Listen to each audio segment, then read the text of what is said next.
Hey everyone! Have you ever wondered what the most awkward job in the world would be? Well, let me tell you about the 3 months you spent working as a night hot spring guard at a traditional Japanese ryokan, and trust me, by the end of this story, you'll understand why you can never look at towels the same way again. This is the story of how you took what seemed like a peaceful Zen job in rural Japan and ended up in the most uncomfortable situations of your entire life.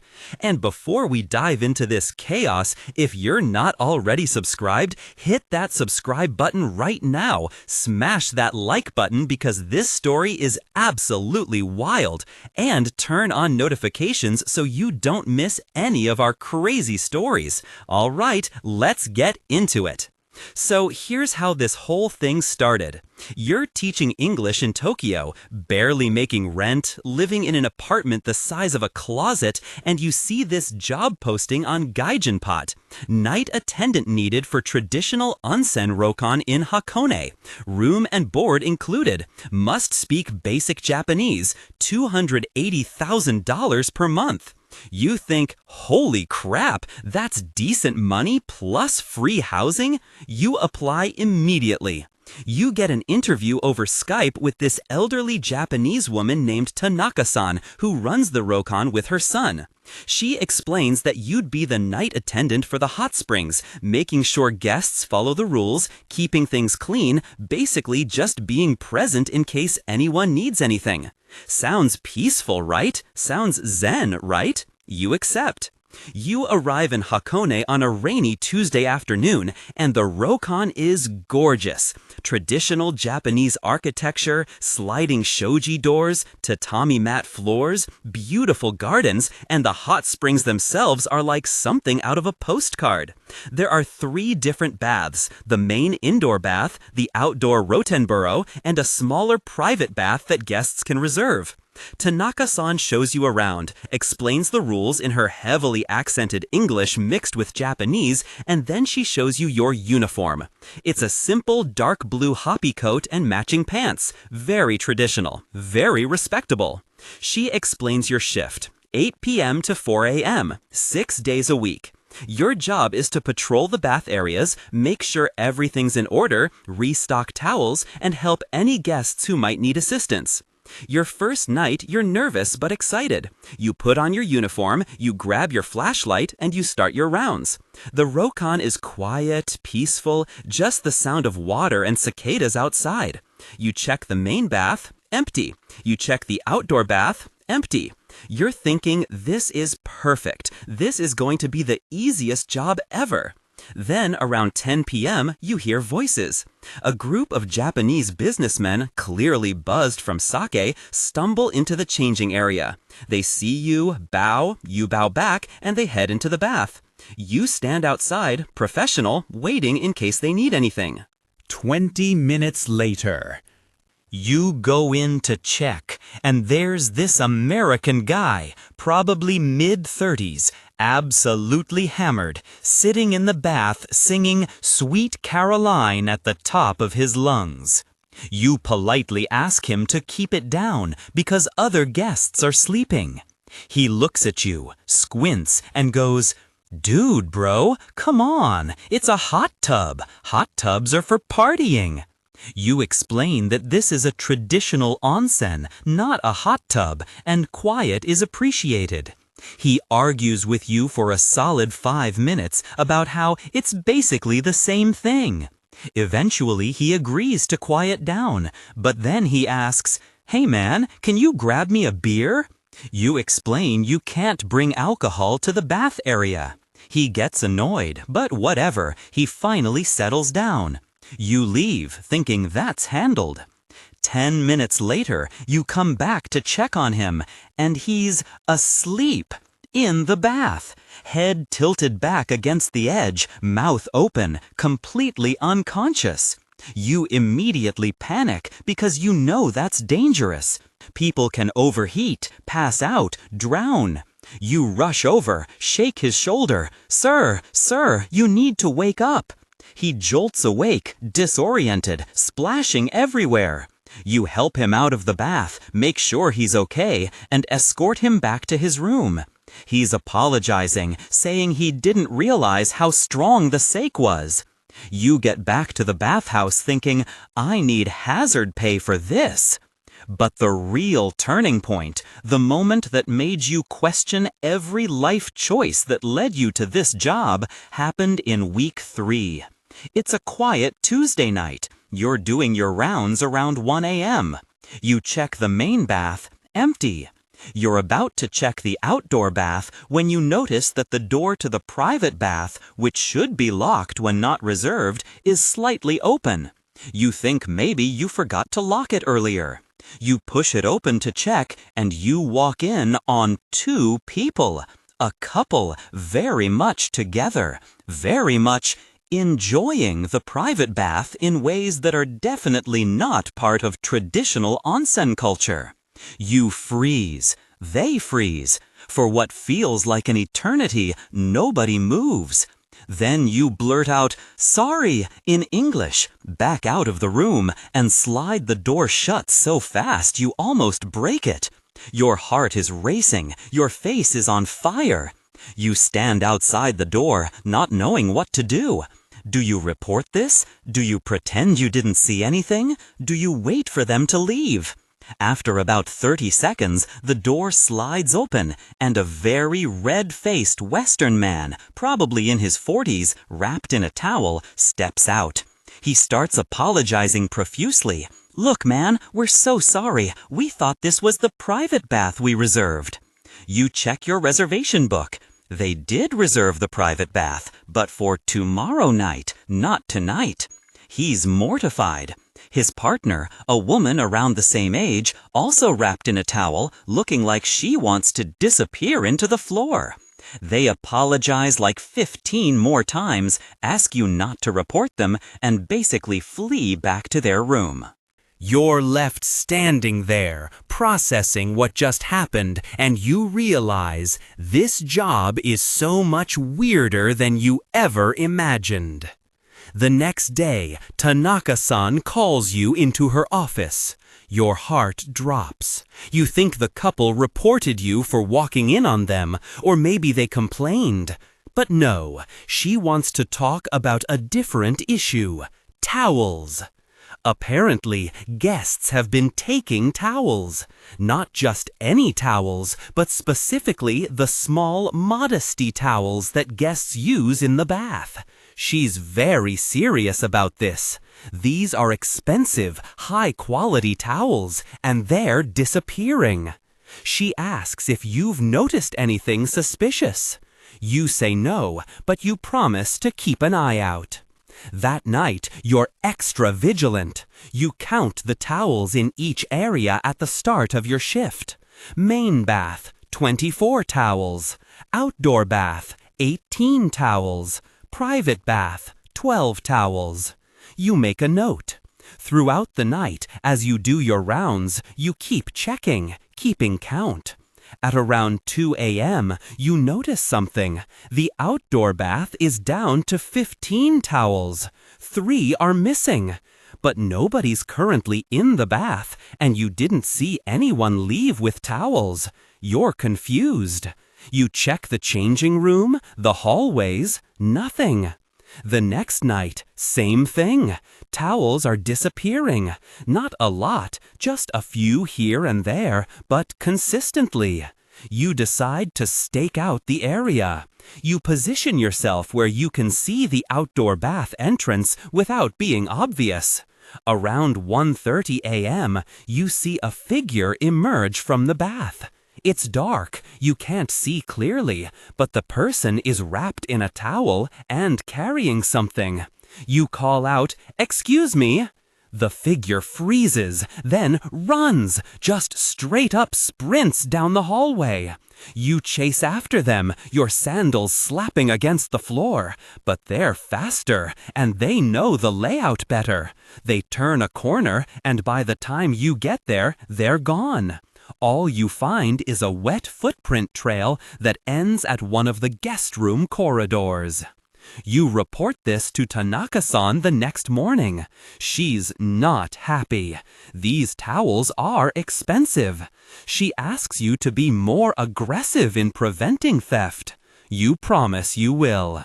That night, you're on high alert. You're checking every guest who leaves the bath area, making sure they only have their personal belongings.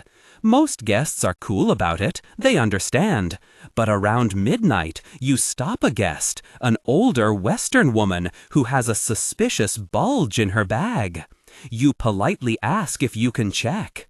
She gets offended, starts yelling at you about privacy and respect. You try to explain about the missing towels. She refuses to open her bag, demands to speak to management. The whole thing becomes this huge scene. Tanaka-san comes down, still in her sleeping robe, handles the situation. Turns out the woman didn't have towels, just a bunch of snacks she bought from the vending machine. She's furious with you. Tanaka-san has to comp her stay to smooth things over. The next day, you get a lecture about being more diplomatic. You're frustrated because you're just trying to do your job, but now you're worried about being too aggressive or not aggressive enough. It's a lose-lose situation. Then comes the night that changes everything. It's a Saturday. The Rokon is fully booked. You're running around like crazy, restocking towels, helping guests, answering questions. Around 2 a.m., things finally calm down. You're exhausted. You go to the staff bathroom to splash some water on your face. You hang your uniform jacket on the hook. You're wearing just a white undershirt and your uniform pants. You wash your face, dry off, and when you turn around, your jacket is gone. Just vanished. The door was closed, nobody came in, but it's gone. You're standing there in disbelief. Someone stole your uniform jacket while you were in the bathroom. You search everywhere, check the hallway, nothing. It's disappeared. You go back to work in just your undershirt and pants, feeling super unprofessional. You check all the bath areas, still doing your job, but you're distracted, trying to figure out what happened. Then, around 3 a.m., you're walking past the outdoor bath and you see it, your jacket, hung on the fence outside the bath. You grab it, check it, nothing's missing, it's just there, like someone borrowed it and returned it. At this point, you're officially weirded out, but it gets weirder. The next night, same thing happens. You leave something unattended for literally 2 minutes and it disappears, only to show up somewhere else later. Your flashlight vanishes from the main bath, shows up in the private bath. The logbook you keep disappears from your desk, appears on a bench in the changing room. It's like someone's playing games with you. You start to feel paranoid, like you're being watched, like this is some elaborate prank. You mention it to Tanaka-san. She gets this weird look on her face and says something in Japanese that you don't quite understand, something about spirits and mischievous energy. You think she's joking, but she seems serious. She performs some kind of blessing ceremony in the bathhouse, lighting incense, saying prayers. You're thinking, okay, this has officially gotten too weird. But you go along with it, because what else can you do? And then comes the incident, the one that makes all the other weird stuff seem normal. It's a Thursday night, around 1 a.m. You're doing your rounds, everything seems fine. You check the outdoor bath, and there's one person in there, a foreign guest, looks Western, hard to tell in the dark. You do your usual check, everything okay? They give a thumbs up. You move on. 20 minutes later, you come back to do another check. The bath is empty. But there's something on the bench in the changing area. A towel. Not just any towel, but folded perfectly into a little origami-style crane shape. You pick it up, confused, and underneath it is a note, in English. It says, "Thanks for the memories. Sorry about the confusion." The Towel Ghost.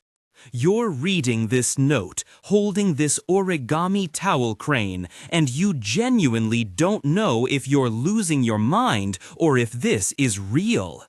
You keep the note, you take the towel crane, and you go straight to Tanaka-san first thing in the morning. You show her everything. She reads the note, looks at the towel crane, and starts laughing. Actually laughing. She explains in her broken English that there's a legend about this ryokan. Apparently, decades ago, there was a foreign worker, much like you, who worked here and became obsessed with the towels. They said the towels were the softest they'd ever felt. When they left Japan, they supposedly took one as a souvenir, and ever since, strange things happen with the towels. You ask if she actually believes that. She shrugs and says, "Many strange things happen in old places." You don't know what to believe anymore. Are guests pranking you? Is there actually some weird supernatural thing happening? Is one specific person behind all this? You never get a clear answer. But the strange occurrences continue, just less frequently. A towel disappears here, reappears there. Your stuff gets moved around occasionally.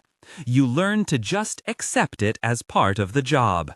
But here's where I want to ask you guys. Have you ever worked somewhere where absolutely bizarre things kept happening and you never got a real explanation? Or have you had experiences with stuff disappearing and reappearing? Drop your stories in the comments below, because I'm dying to know if this kind of thing happens to other people or if you just had the weirdest job in the world. You end up working at that ryokan for 3 months total. In that time, you stopped drunk guests from drowning. You walked in on situations you wish you could unsee. You dealt with angry tourists. You chased a towel thief who got away. You had your own stuff mysteriously moved around, and you received a note from what may or may not have been a supernatural entity. By the time you leave, you're a completely different person. You've learned patience, cultural sensitivity, how to handle awkward situations with grace, and most importantly, you've learned that sometimes things happen that you simply cannot explain, and you just have to roll with it. Your last day, Tanaka-san gives you a gift. It's a towel, one of the nice onsen towels that kept disappearing. She says, "For memories, but please don't come back as ghost." You both laugh, though you're not entirely sure she's joking. You pack your things, say goodbye to the beautiful ryokan in Hakone, and head back to Tokyo. You go back to teaching English, back to your tiny apartment, back to normal life. But you keep that towel. It sits in your bathroom, and every time you see it, you remember those 3 bizarre months. You learned valuable lessons. First, working night shifts in secluded places attract the weirdest situations possible. Second, cultural differences are real, and what seems obvious to you might be completely foreign to someone else. Third, drunk people are the same everywhere in the world. They're just drunk in different languages. Fourth, some mysteries are never solved, and that's okay. Fifth, always lock the door to the private bath and double-check the reservation book. Sixth, if you're going to work at a supposedly haunted hot spring, maybe ask about that before accepting the job. But most importantly, you learned that sometimes the strangest experiences make the best stories. You've told this story at parties, at job interviews when they ask about unique experiences, to dates when conversation gets boring. And every single time, people are fascinated. Because who else can say they worked as a night hot spring guard in Japan and dealt with towel-stealing ghosts, drunk American bros singing Sweet Caroline, couples breaking onsen etiquette, and mysterious notes left in changing rooms? Your friends back home didn't believe you at first. They thought you were exaggerating. But then you showed them the note, the actual note you kept, the one that says, "Thanks for the memories, sorry about the confusion." The towel ghost. You still have it, folded up in your wallet, folded up in your wallet. And you still have that perfectly folded towel crane sitting on your shelf. Physical evidence of the weirdest 3 months of your life. Looking back now, you don't regret it. It was uncomfortable, bizarre, sometimes scary, often frustrating, but it was also unique. You got to live in a beautiful part of Japan, you got to experience a traditional rokon from the inside, you met people from all over the world, and you have stories that nobody else has. Would you do it again? Probably not.